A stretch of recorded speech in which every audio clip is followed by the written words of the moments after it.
There is a family in England that owns more of London than the king does. Not a hedge fund, not a corporation with thousands of shareholders. One single family. They don't do interviews. They don't trend on social media. They don't give TED Talks. And yet, right now, as you watch this video, millions of people in one of the most expensive cities on earth are living, working, and sleeping on land that belongs to them. The Grosvenors, they have been quietly, systematically, and legally acquiring the most valuable real estate on the planet for over 300 years. And here's the part that makes this story insane. They aren't even trying to hide it.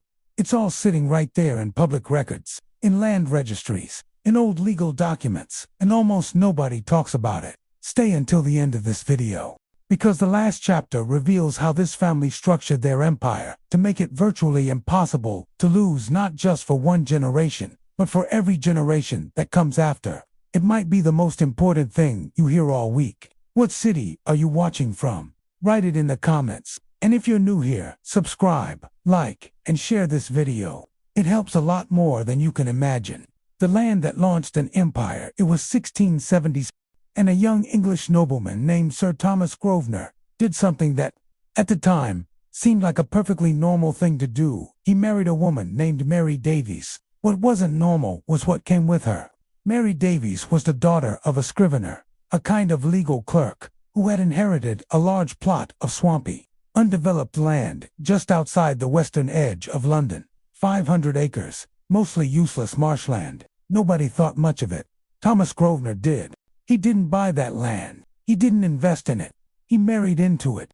And when London expanded westward over the following decades, as cities always do, those 500 acres of swamp became some of the most valuable ground on earth. But here's what makes this more than just a lucky marriage story. Because luck doesn't last 350 years. What the Grosvenors built on top of that luck is what we actually need to talk about. Mayfair, Belgravia, yours. If you've ever walked through Mayfair or Belgravia in London, two of the most expensive neighborhoods on the planet, you were walking on Grosvenor land. Not metaphorically, literally. The Duke of Westminster, the current head of the Grosvenor family, owns the freehold to enormous swaths of both neighborhoods. That means if you live in a house in Belgravia, a house that might cost £15 million, you might own the building, but the Grosvenor family owns the ground underneath it.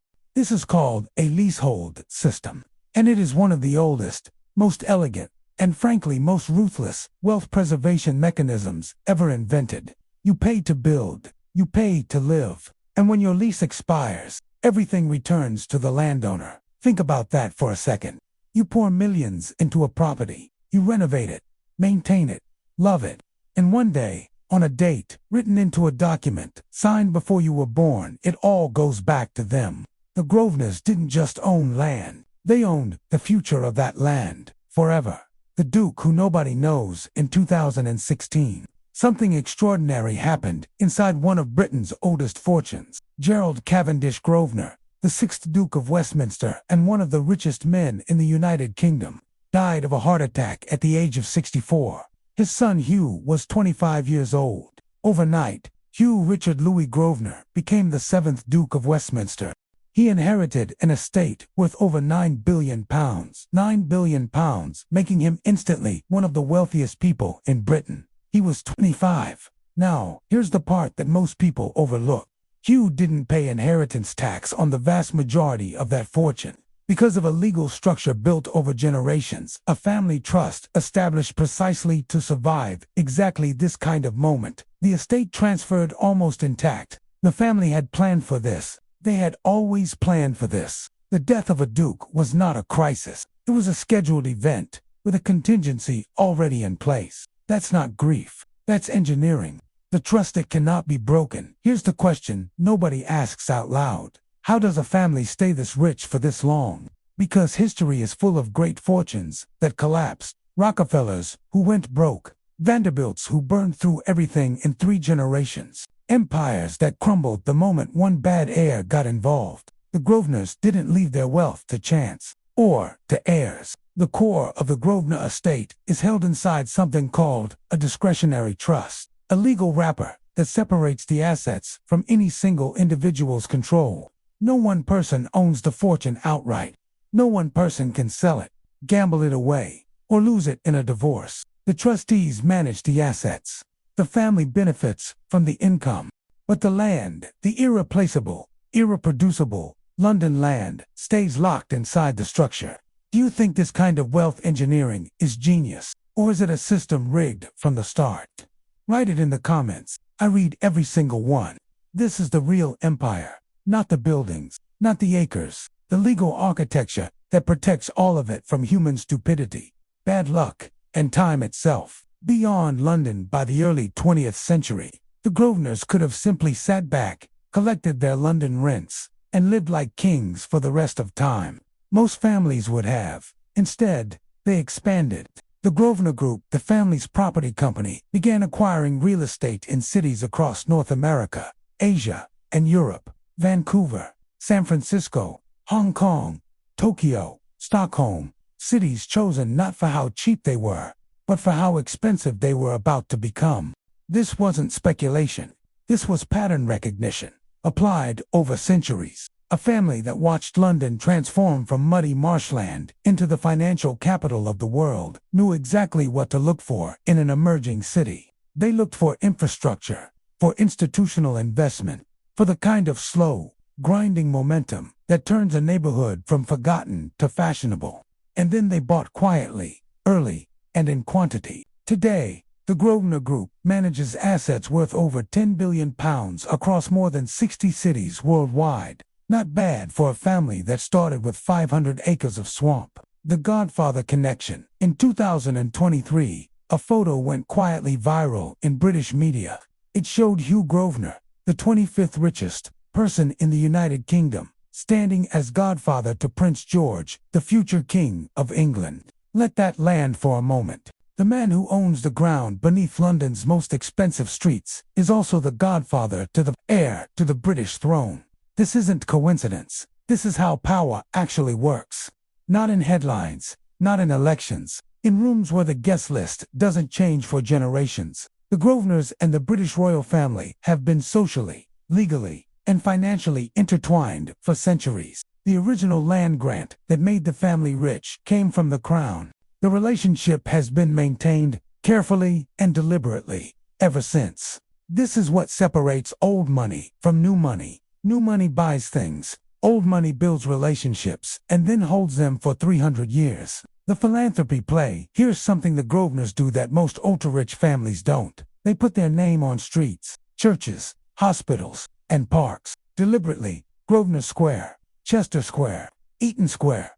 These aren't vanity projects. They're a strategy. For centuries, the family has invested heavily in the communities built on their land. They've maintained buildings, funded churches, supported local institutions, and in doing so, they've made it politically and socially difficult for anyone to attack their holdings. You can't easily argue that a family should lose their land when that family also funded the hospital your grandmother was born in. This is called legitimacy, and the Grosvenors have been manufacturing it longer than most countries have existed. Now, is this genuine generosity? Maybe, partially, but let's not be naive about it. When philanthropy and self-interest align this perfectly, it's rarely a coincidence. The Grosvenors are not saints. They are strategists, and their charity is one of the smartest investments they've ever made. The critics who can't win every few years. A British politician stands up and says something like, "It is obscene that one family can own this much of London," and they are completely right. It is obscene.